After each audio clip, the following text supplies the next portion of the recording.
Բարև ձեզ սիրելի հայրենակիցներ, այսօր նոյեմբերի 9-ը 2025 թվական, կխոսենք աշխարհաքաղաքական, տարածաշրջանային, ներպետական ուշագրավ թեմաներից, որոնք կներկայացնեմ իմ մեկնաբանությամբ։ Ասել նոյեմբերի 9-ը դա 5-րդ տարելիցն է մեր պարտության 44-օրյա պատերազմի, այդ մասին ինչքան էլ խոսելու ենք ոչ միայն կոնկրետ օր, այլ առհասարակ հասկանանք մեր պարտությունը, դասերը եւ դրա քաղաքական դասերը ու նաեւ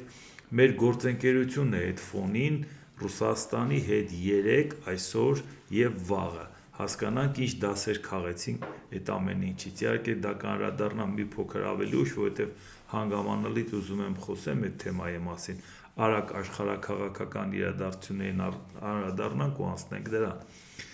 Թուրքիայի նախագահ Ռեջեփ Թայիփ Էրդողան. Մենք Հայաստանի հետ հարաբերությունների կարգավորման գործընթացն իրականացնում ենք Ադրբեջանի հետ համաժամանակ։ Հաղթանակից հետո խաղաղության քամիներ են փչում եւ Թուրքիան ուրախ է դրա համար։ Առաջին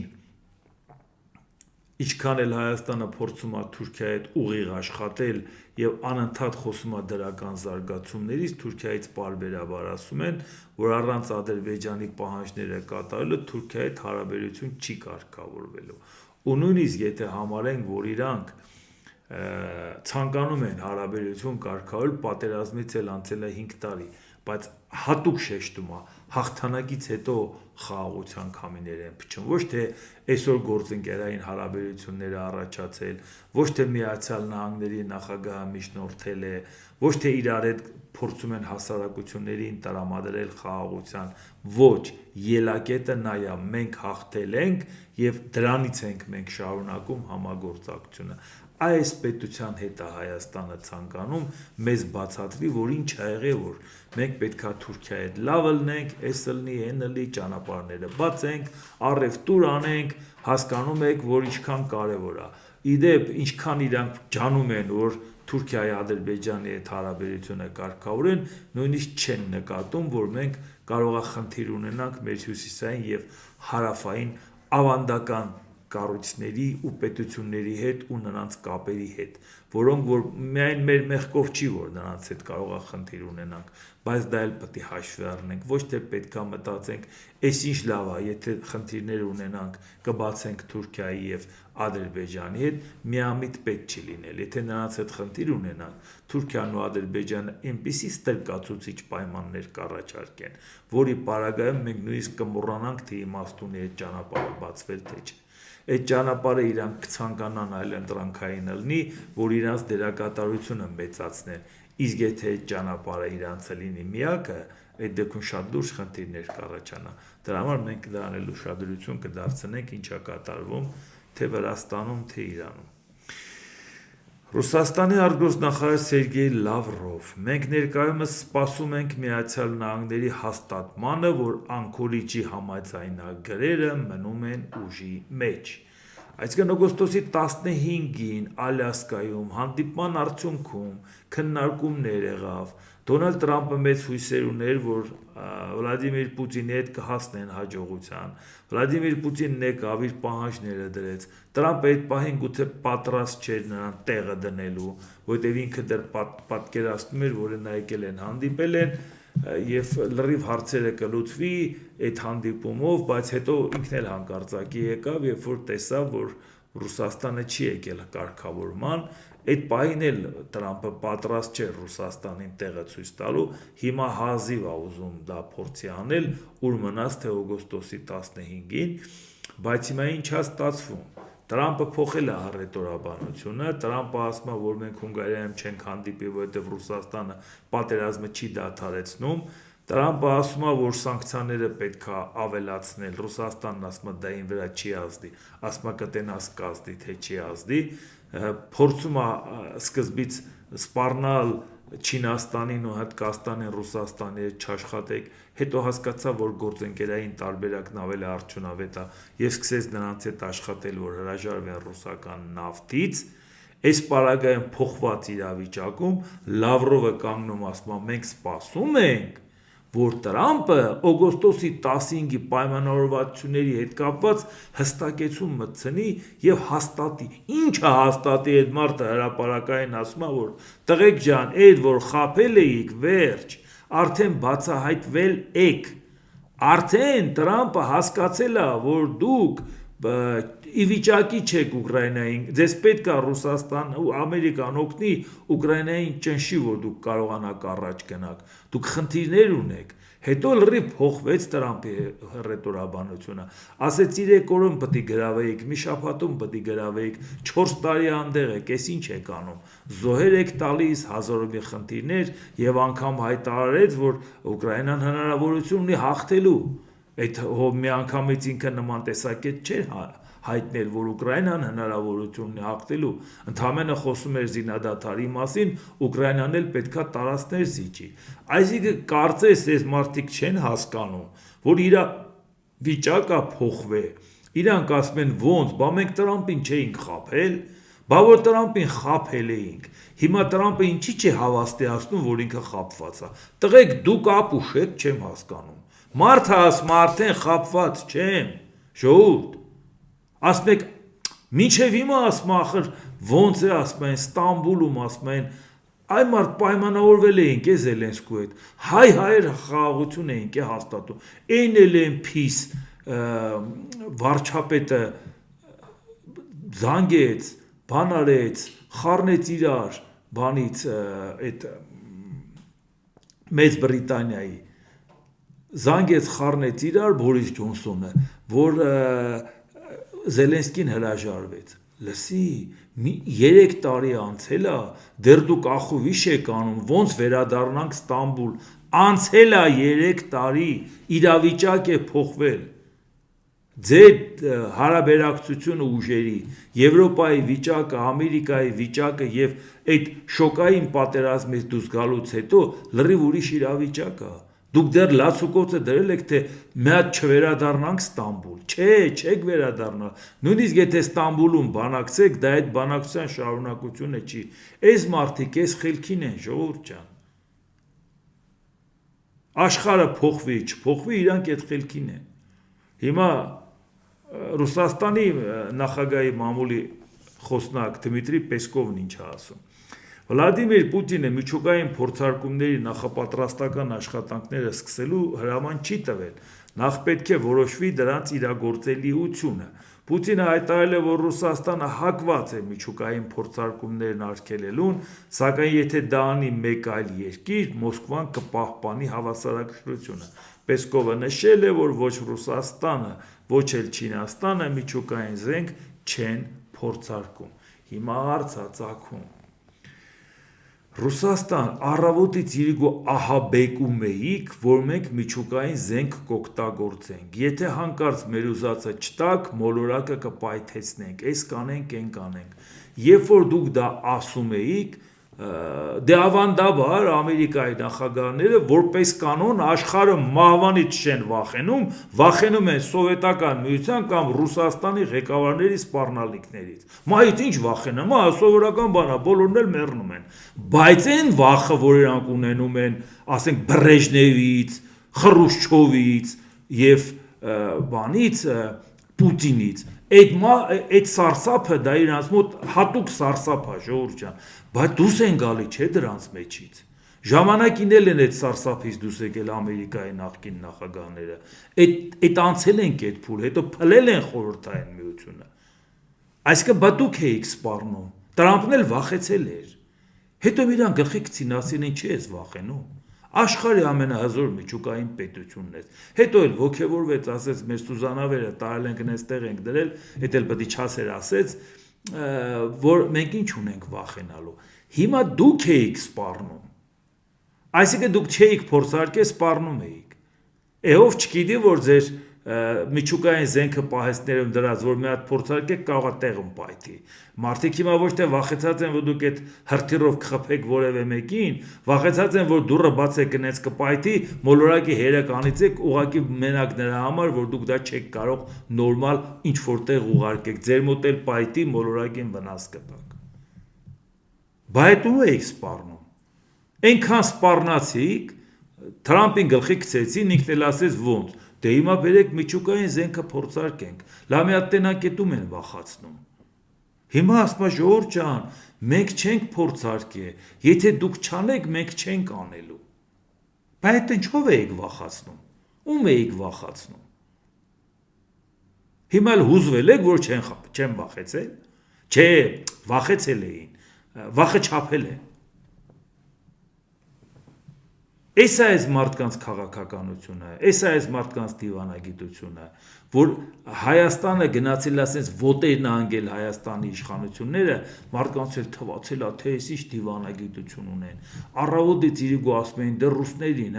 Թուրքիայի, դե թուրքական դիվանագիտությունը, այն մարդ էս Ադրբեջան, ժողովուրդ ջան, պետք չի իրանցը գերագնահատել։ Այդ ամեն ինչի արածների սխալները հրաշալի տեսնում ենք ու ամենօրյա ռեժիմով բացատրում ենք։ Եթե մենք չենք կարողանում նորմալ ձևով, նորմալ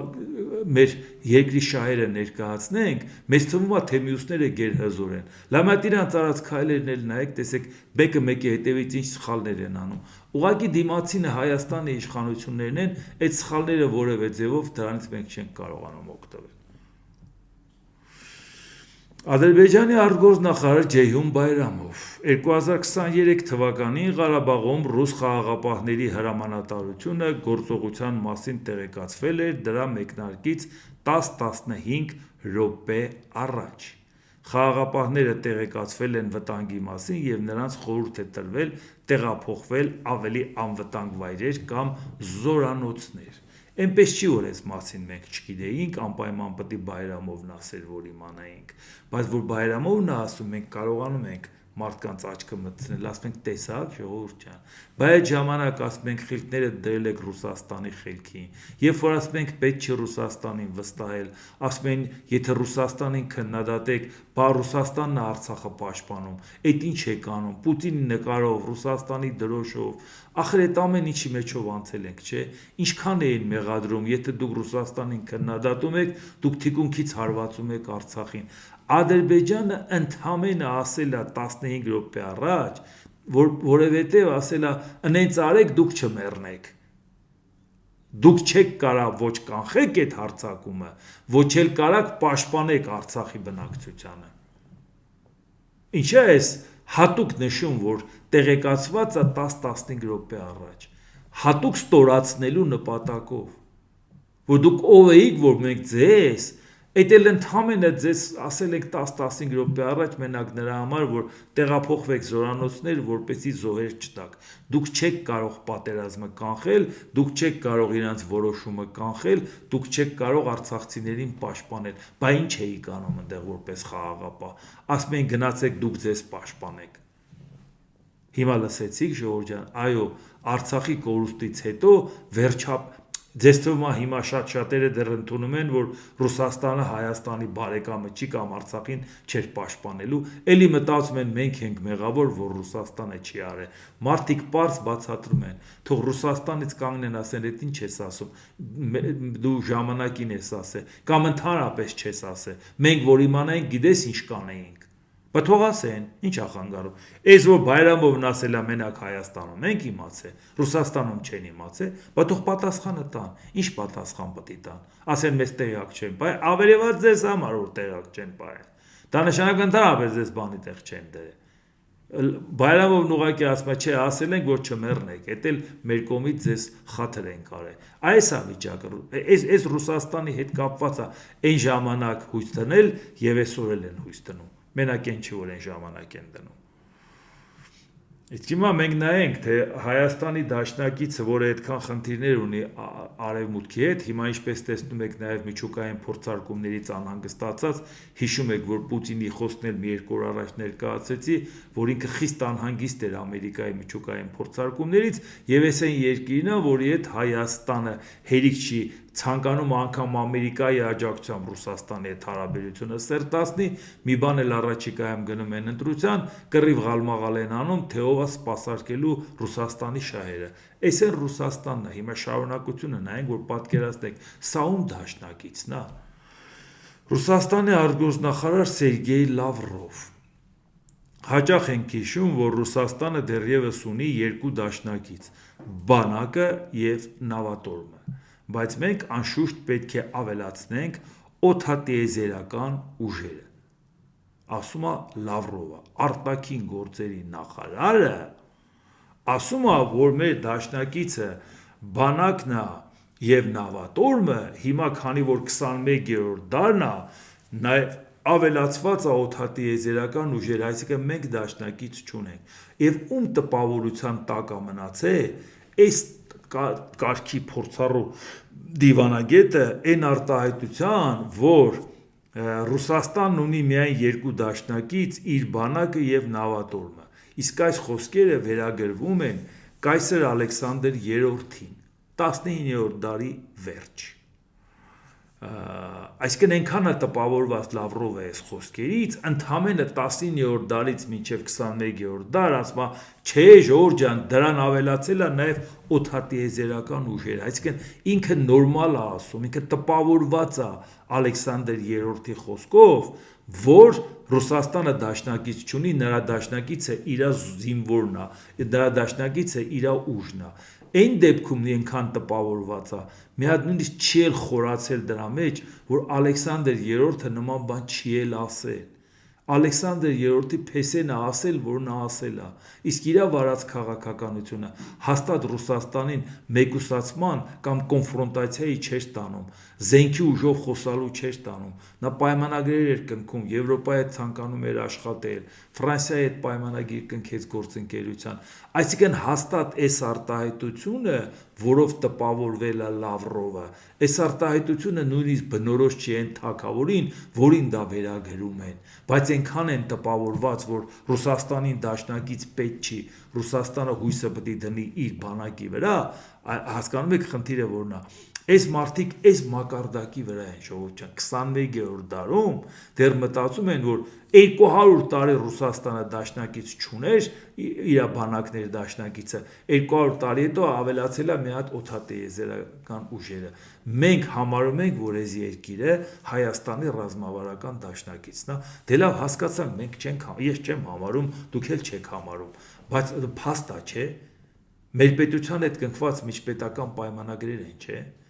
Սերտացված, խորացված հարաբերություններ են, չէ՞։ Այս երկրի հետ ենք մենք հույս կապում, որը որ Արցախում տեսանք ինչ ձև է ներկայացնում Բայրամովը, եւ տեսանք Ամերիկայի հետ ինչ խնդիրներ ունի, եւ տեսնում ենք, թե իր պատկերացրած Ռուսաստանը ինչպիսի դաշնակցային հարաբերություններ ունի, չունի։ Ռուսաստանի հույսը իր բանակն է։ Եթե բանակը անհաջողության մատնվեց, Ռուսաստան որպես պետություն չի լինի։ Այնպես որ Պուտինն էլ լացակումած եւ իր պաշտոնյաներն ասում են, եթե պարտվենք, երկիրը կքանդվի։ Իսկ ինչի գնացիք մի պատերազմի, որի արդյունքում մի քանի կիլոմետր պետք է առաջ գաք, իսկ եթե հանկարծ պարտվեք, ամբողջ երկիրը կորցնեք։ Այտենց խաղադրույք ով է կատարում։ Դա ինչ խաղադրույք է։ Եվ ինչի համար էր դա։ Եվ չմոռանանք, հո մենք մենակ Ռուսաստանի դարդում չենք, բայց մենք մեր դարդում ենք, որ Ռուսաստանի պատճառով աշխարհում նոր աշխարհակարգի հետ կապված ինչ խնդիրներ առաջանում, որ ձգվում է նորը ունենալը, եւ նաեւ նա Հայաստանի ռազմավարական դաշնակիցն է ոչ բարով։ Եվ մենք մեր իշխանությունից չենք տեսել, որ իրանք փորձում են հարաբերությունները չեմ ասում վատացնել, բայց գոնե վերանայեն, գոնե հասկանան, որ աշխարհը առաջ է գնում եւ Ռուսաստանը եթե խնդիրներն ավելացան, այդ խնդիրները մեր վրա էլ են ավելանալու, բայց այս մարդիկ այս խելքին են, հույսները դրել են իրանց բանակի վրա, որը աշխարհի երկրորդն էր, դռները բացեցին, տեսան սարքավորումը դուրս չի գալիս, հետո պարզվեց կոռուպցիան անենց է կերել այդ բանակը, որ անգամ այսօր 4-րդ տարին է, իրանք ոչ միայն չեն կարողանում Ուկրաինային հաղթել, 4-րդ տարին է չեն կարողանում Ուկրաինայի դրոնների դեմ կռվել։ Բայց ինչ է գլուխներդ կողմ հակաօդային պաշտպանությանը։ Այսինքն 4 տարվա մեջ Ուկրաինան այնքան հրթիռ ու դրոն է ստեղծել, որ ձեզ այդ վիճակի մեջ է գցում։ 4 տարվա մեջ դուք չկարողացաք մի հատ հակաօդային պաշտպանության համակարգ ստեղծեք։ Ամբողջը երկրից բերել կուտակել եք, որպեսզի Մոսկվան պահեք։ Ձեր խիղճը մեռնի, Մոսկվայից դուրս այլ երկիր չկա, այդ մյուս տարածքները ձերը չի, այդ ժողովուրդը բա չեն տենում, դուք ինչ եք անում։ Այս խելքով էլ դուք մտածում եք, որ այդ Ռուսաստանը պետք է մտածի Հայաստանի մասին։ այդ չափի միամիտ հնարավոր ալնել, եթե ինքը հակաօդային պաշտպանության համակարգը բերում է Մոսկվայի մոտ, տարբեր ձևի ինչ որ ունի, գոնե որ խայտառակ չլի, գոնե Մոսկվան պահի։ Այսինքն ինքը նաև վստահ է, որ ուկրաինացի կխփեն։ Վստահ է։ Նա գիտե, որ ուկրաինացի չի վախենալու խփելու։ Ուղղակի ափսոսում է, որ անիմաստ տեղը ծախսեր անի։ Եթե գիտի, որ հակաօդային պաշտպանությունն աշխատելու է, խփում է ուրիշ տեղեր։ Չնայած եթե պետք է ալում Մոսկվային էլ խփում, նույնիսկ այդպիսի համակարգի պարագայում։ Իսկ մոռանում է, որ մի քիչ ավելի մեծ ինտենսիվությամբ կարող է բաց թողեն, որի պարագայում ուղղակի հակաօդային պաշտպանության համակարգը պարզապես չկարողանա արդյունավետ աշխատի։ Այս խայտառակության մեջ են ապրում։ Բա Ամերիկայի արբանյակները ֆիքսում են, չէ՞ որ ձեր հակաօդային պաշտպանության համակարգը կենտրոնացրել եք, շրջափակել եք Մոսկվան, բայց այդքանը իրանք չեն տեսնում, բայց տեսնում են, տանում են, դնում են Թրամփի սեղանին, չէ՞ այդ նկարը, ասում են, այս վախվորած երիտասարդն է քեզ վախացնում, այս ինչ ես վախեցե, բանում են, չէ՞։ Իսկ հիմա նայենք, Վրաստանի հետ կապված երևի օր չկա, որ իրանք իրենց հակամարտության մասին չխոսեն Եվրոպայի հետ, ինչա սա մեզ համար պակաս կարևոր չի, շատ կարևոր է առաջինային պարզ պատճառով, որ դա մեր հյուսիսային դարպասն է, եւ երկրորդ, որ եթե իրանք գնում են դեպի Ռուսաստան, արդյունքում ստացվում է, որ բացում են ճանապարհը, որ Ռուսաստանը հույս ունենա, որ կարա Վրաստանով Հայաստանի հետ կապված իր ազդեցությունը մեծացնի։ Այն դեպքում, երբ որ Հայաստանի իշխանությունների կողմից բացարձակ դիմադրություն չկա, ընդհակառակը շատ ջերմ մոմենտ, որ նույնիսկ Տրամփի օգնությամբ ճանապարհը որ բացենք, դրանով Ռուսաստանի հետ հարաբերությունը կարգավորելու ենք։ Հիմա սա է խնդիրը։ Վարչապետն է խոսում, իշխող քաղաքական ուժի պատվավոր ղեկավարն է խոսում, հիմա այսօր խոսում է Վրաստանի խորհրդանի նախագահ Շալվա Պապուաշվիլին, որոնք դժգոհում են Եվրոմիությունից, որ չեն ցանկանում Վրաստանին անդամակցության հարցը լուծել, որը նախատեսված էր մինչև 2030 թվականը։ Հերթական պաշտոնյան, հերթական բողոքը։ Խրատական տոնը, որով որոշ եվրահանձնակատարներ համարձակվում են խոսել Վրաստանի ժողովրդի հետ, անընդունելի է։ Գլխավոր գնահատականը մեզ տալիս է վրացի ժողովուրդը, վրացական կառավարությանը գնահատում է վրացի ժողովուրդը։ Խորհրդային Մոսկվան ուներ Վրաստանի գնահատման այնպիսի պլան, որը մեզ համար հնգամյա պլաններ էր նախատեսում։ Իսկ հիմա մեզ ասում են 5 կետի մասին, 1 պլաններ են դնում։ Գլխավոր սկզբունքը, որի վրա հիմնված է միջազգային կարգը, հարգանքն է այլ ժողովուրդների ինքնիշխանության հանդեպ։ Քանի որ Բրյուսելը որոշել է նման առճակատման տոն որդեգրել եւ հանդես գալ ուղղորդողի եւ խնամակալի դերում վրացի ժողովրդի համար, ապա նրանք կլսեն իրենց գործունեության շատ հիմնավորված գնահատական նաեւ վրացի ժողովրդից։ Բրյուսելը լիովին շեղվել է եվրոպական արժեքներից եւ հետ է շարժվում դեպի խորհրդային միություն, ասել է Պապուաշվիլին։ Նախ աբսուրդը կայանում է նրանում, որ Եվրամիությունը ձեզ չի խնդրել, որ դուք դառնաք անդամ, դուք եք խնդրել ու գնացել դռների տակ կանգնել, խնդրել, որպեսզի ձեզ անդամակցեք, քանի հոգի են ցանկանում դառնալ Եվրամիության անդամ։ Թուրքիայի նման պետությունը խնդրում է, ասում է 50 տարի է ուզում են մտնեմ Եվրամիություն, չեն ընդունում։ 50 տարի Եվրամիություն չկար, թե ինքը ուր էր ուզում մտնել, չգիտեմ, բայց համարենք, որ իր ասած թիվը ճիշտ է։ Այսինքն Թուրքիայի առաջ անգամ այդ ճանապարհը չեն բացում։ Այսինքն դուք հիմա մուննաթ եք գալի, որ ինչ եք անում, թե դուք եք շանտաժանում, որ տեսեք, հա, մեզ հետ չի կարելի այդպես խոսալ։ Եվ բայց չի կարելի, ասում են հաջողություն, ինչ ես ուզում։ Ասում են քեզ չենք ընդունում, ինչ ես ամեն օր մուննաթ գալի, ինչ ես ամեն օր բողոքում։ Հիմա էլ անունը դրել է, ասում է, դարել են խորհրդային միություն։ Գնացել ես խորհրդային միության ժառանգոտ Ռուսաստանի տակ ես մտել։ Խորհրդային միությունը Բրյուսելն է։ Լավ, Բրյուսելի չինովնիկները այդպես են վարվում։ Բրյուսելի չինովնիկը գլխի ձեռք վերցրե, Վրաստանի հետ այդպես խոսի, եթե պետությունների ղեկավարները այդ տրամադրությունները չունենան, ինչի դուք չեք տեսել, որ տարբեր երկրներ իրանք են դադարացրել գործընկերությունը Վրաստանի հետ, իրանք են դադարացրել ֆինանսական աջակցությունը, դադարացրել ծրագրերը Վրաստանի հետ կատարելու։ Ինչ եվրոչինովնիկ։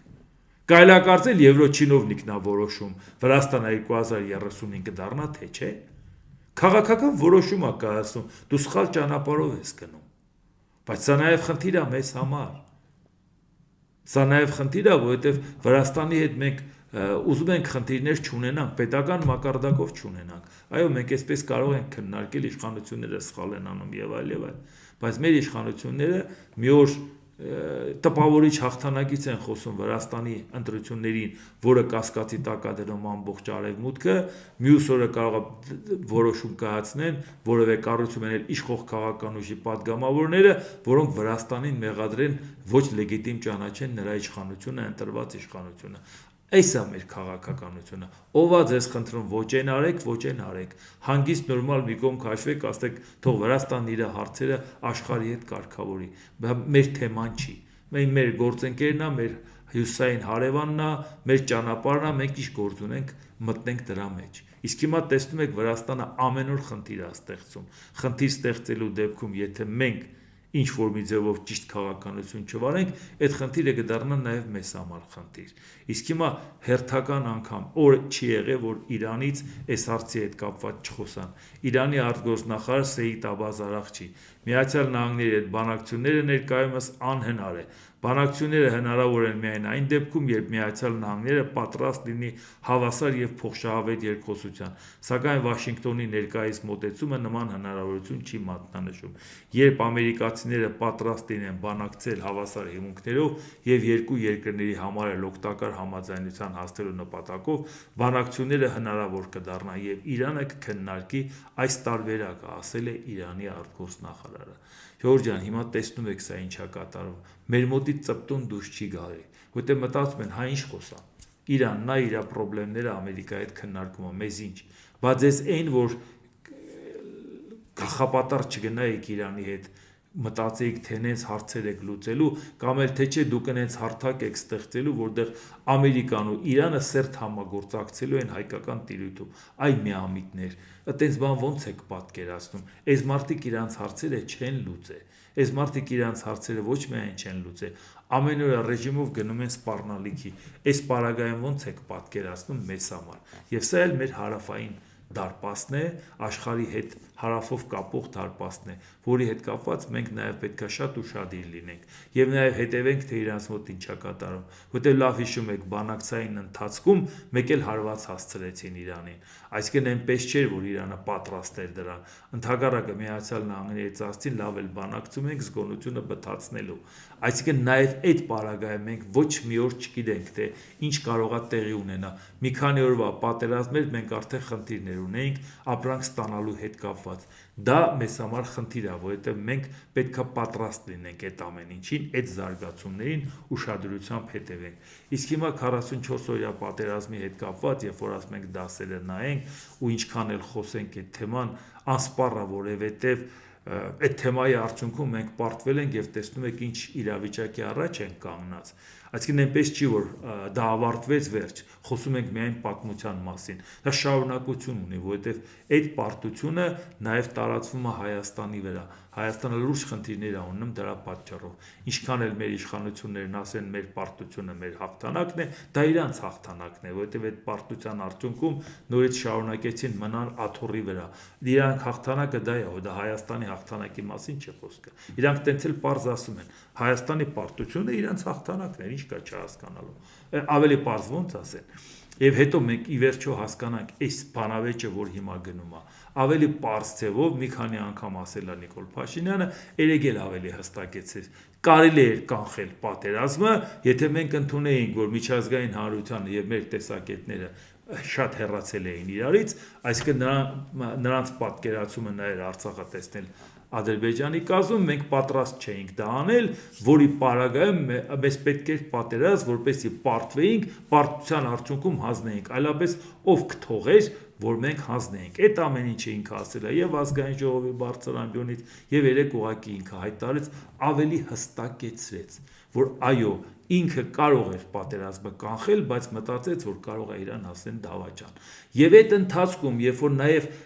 գաղտնազերծումը արում, չնայած այդպես բան չկար, որը չգիտեինք, որ Ադրբեջանի խոստացել էր հարցը կարգավորել, հետո ինքը կանգնեց, ասեց, բա որ կարգավորեմ ինձ տանք սպանեն, այսինքն որպեսի դրանից խուսափեր, իրան պետք էր արդեն ուղակի տանեին ուրիշներին, սպանեին, հետո ասել ժողովուրդ ջան, էս է վիճակը, բայց ի վերջո մենք հասկանանք, դա հիմա հայտարարել, չէ՞։ Դուք տեսնում եք, որ Նիկոլ Փաշինյանն ասում է, ես այսպիսի ծրագիր եմ հայտարարում, նրանք ովքեր համաձայն չեն, առաջարկում եմ հեղափոխություն անել։ Եթե հեղափոխություն կանեք, կկալանավորեմ, եթե չեք անի, կասեմ, եթե չեք անում, ուրեմն դուք համաձայն եք ինձ հետ։ Հիմա մարդը կանգնում է, հրապարակային ասում է, հաղորդում է տալիս հանցագործության մասին, որ ինքը կարող էր պատերազմը կանխել, ինքը կարող էր զոհերը կանխել, բայց ինքը դիտավորյալ դա արել է, որպեսզի Արցախի հարցը փակի եւ որպեսզի Հայաստանը այդ թոկը հանի Հայաստանի վզից։ Չնայած չի հանել, ընդհակառակը շատ լավ էլ գցել է։ Չկարել այդ թոկը Հայաստանի վզին ինքը գցեց։ Բայց եւ հարց է ծագում։ Հիմա նույն շանտաժը ինքը անելու է, գիտեք ում, իրավապահ համակարգին։ Եթե որևէ մեկը հիմա ձեն չի հանում, վաղը կանգնելու է ասի, բա եթե ես հաղորդում տվեցի, խոստովանական ցուցմունք տվեցի, հաղորդում հանցագործության մասին, որ ես կատարել եմ հանցագործություն։ Բա անեիք, կալանավորեիք։ Քրեական գործ հարուցեք, բան չարեցիք։ Եթե չեք արել, ուրեմն ինձ հետ համաձայն եք, չեք մաքրվի։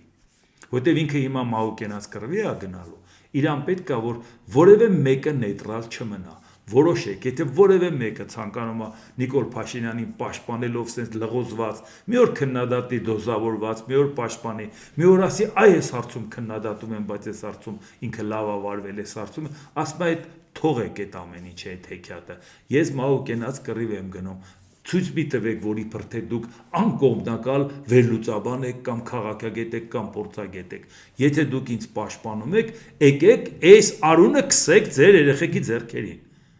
Ինչի մենակ ես պետք է անեմ, որ օգտվում եք, չէ՞ Նիկոլ Փաշինյանից։ Տարբեր ծրագրերից օգտվում եք, տարբեր բարեհաճություններից օգտվում եք, տարբեր հարցերով իշխանության հետ հարցեր եք լուծում։ Բա դրա դիմաց ինչ եք ուզում անեք։ Մաքուր մնաք։ Չէ, ժողովուրդ ջան, ես դա եմ բացատրում։ Մեղք եք, ժողովուրդ, շատ-շատերի ես ճանաչում եմ։ Մեղք եք, այդ մարդը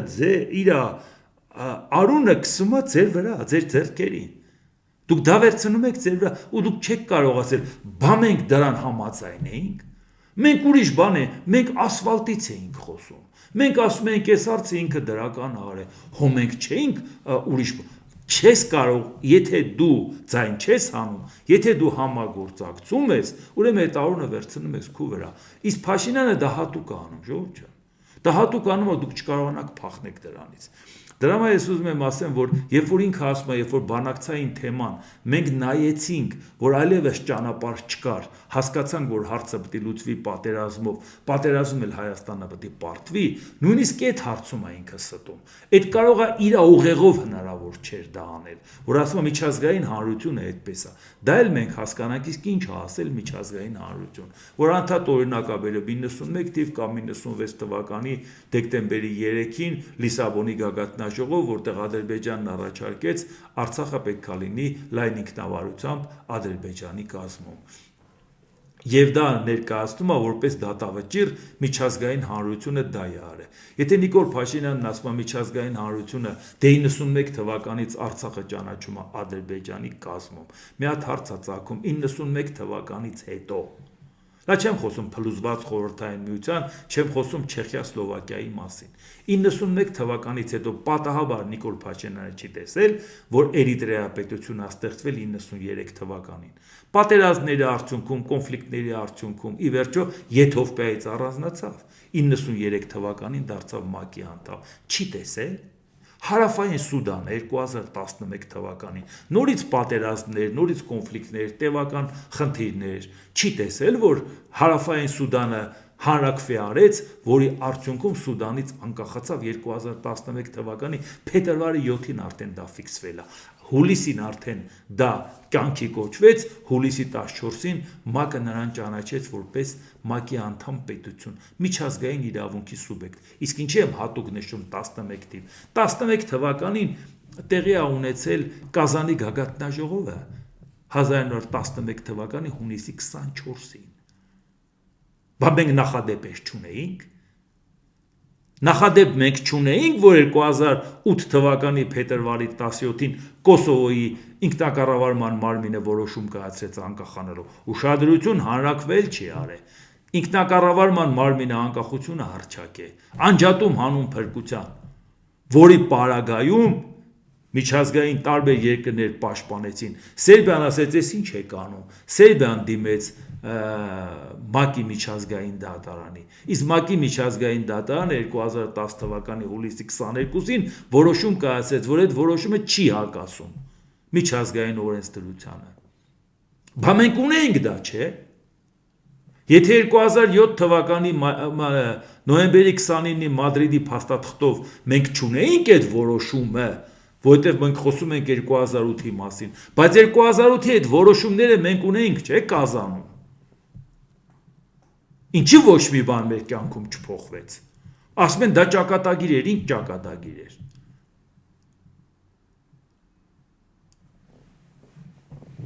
Եվ հարցը կայանում է նրանում,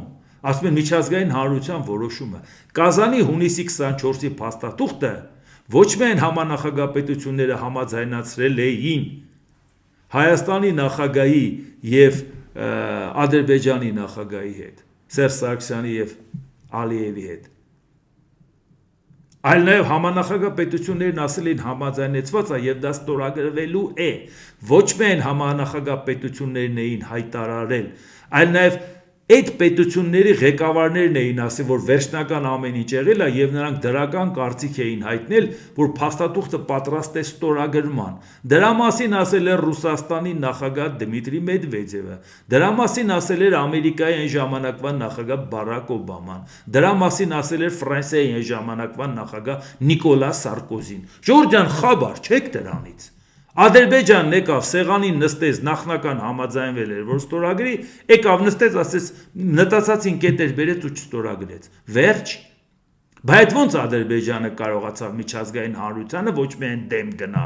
այլ նաև 3 նախագահների հայտարարություններին դեմ գնա ու մարսեց։ Ինչի՞ է մեզ համար դա եղել ճակատագիր։ Որպես ինչ է եղել ճակատագիր, որովհետև մեր իշխանություններն են փորձել ամեն ինչ անել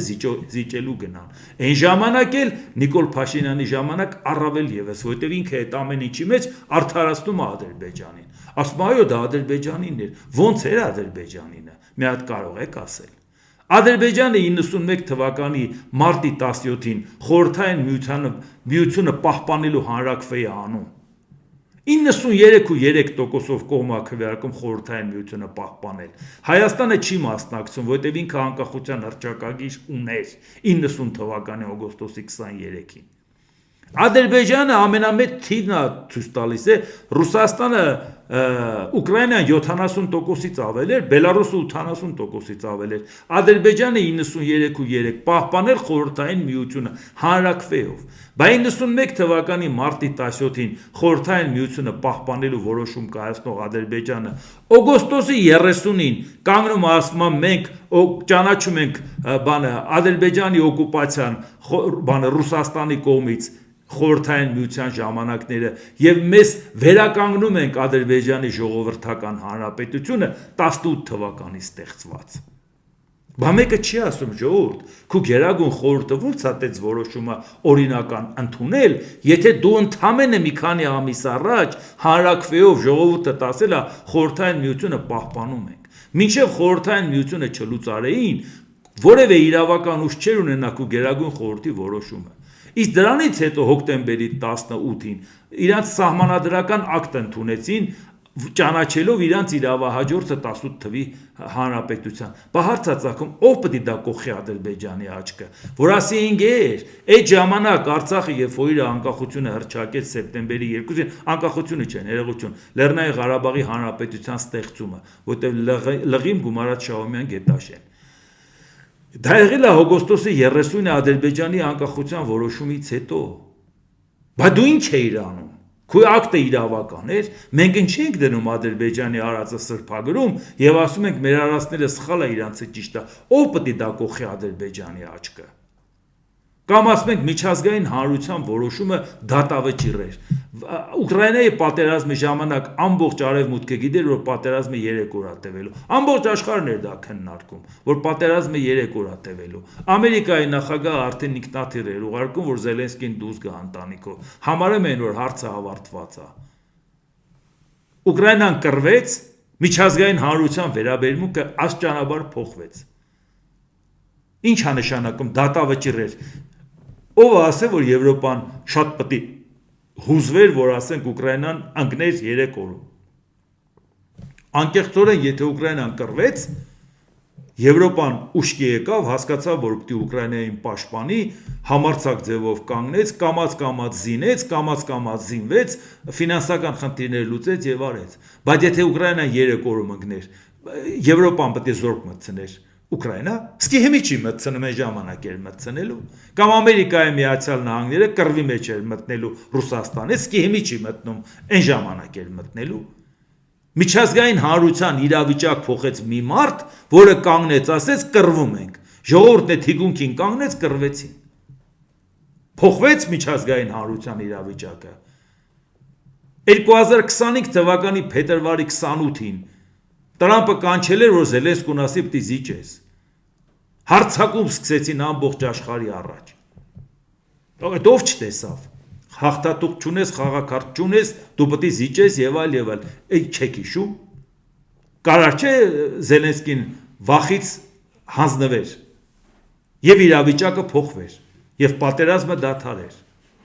Դուք տեսաք, չէ՞ այդ կոնֆլիկտը, կախված էր այդքան Ամերիկայից, բայց կանգնեց իրապետության համար դոշ տվեց, որից հետո փոխվեց իրավիճակը։ Եվրոպան միասնական Ամերիկային ասեց, «Էս ինչ ես անում»։ Ամերիկան իր վերաբերմունքը փոխեց։ Բա խոսում եք միջազգային հանրության վերաբերմունքի մասին որպես դատավճիռ։ Հազիվ ժամանակը այս մի քանի րոպեն հասցրեցի քանի օրինակներ բերեմ։ Ժամանակը ներիք հարյուրավոր օրինակներ կբերեմ։ Դա գալիս է նրանից, որ եթե դու արդեն որոշել ես քո շահերը հակառակորդի ոտերի տակ գցես քո իշխանությունը պահելու համար, դու սկսում ես հակառակորդի համար շատ վատ փաստաբան լնել։ Ինչի վատ փաստաբան, որովհետև անգրագետը չի կարող լավ փաստաբան լինի։ Սա է վիճակը, որ մենք շատ անելիքներ ունենք, ժողովուրդ ջան, որ մեզ թույլ չտան, որ այս պարտությունը չհամարեն որպես դատավճիռ եւ որի հետ կապված էլ մտածեն, մենք խաղաղություն ենք բերում, ընտրեք մեզ խաղաղությունը շարունակենք։ Տեսանք դուք ոնց եք խաղաղություն բերում եւ այդ խաղաղությունը ինչ արդյունքներ ա ունենում։ Դե ինչ այսօր այսքանը, եթե հավանեցիք, սեղմեք լայք կոճակը, բաժանորդագրվեք Էդվարդ Անտինյան YouTube-յան ալիքին, սեղմեք զանգակ կոճակը, գրեք մեկնաբանություններ, գրեք հարցեր, դիտեք եւ դատեք ինքներդ։ Շնորհակալություն։